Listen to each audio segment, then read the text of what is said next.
थांब, स्क्रोल करू नकोस. कदाचित हा संदेश स्वामी आज तुलाच सांगत आहेत.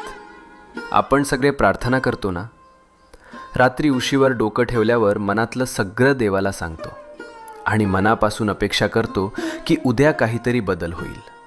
पण जेव्हा काहीच होत नाही तेव्हा मनात प्रश्न येतो, स्वामी ऐकतात का खरंच? ऐक, स्वामी नेहमी उत्तर देतात. फक्त उत्तराची वेळ आणि भाषा आपल्याला लगेच कळत नाही.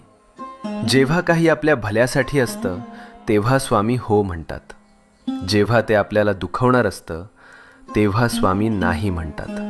आणि जेव्हा आपल्याला अजून थोडं मजबूत व्हायचं असतं तेव्हा स्वामी शांतपणे म्हणतात, थांब, योग्य वेळी देतो. म्हणून हार मानू नको. तुझ्या प्रार्थनेचं उत्तर येतंय. फक्त थोडा विश्वास, थोडा धीर, मनात शांतपणे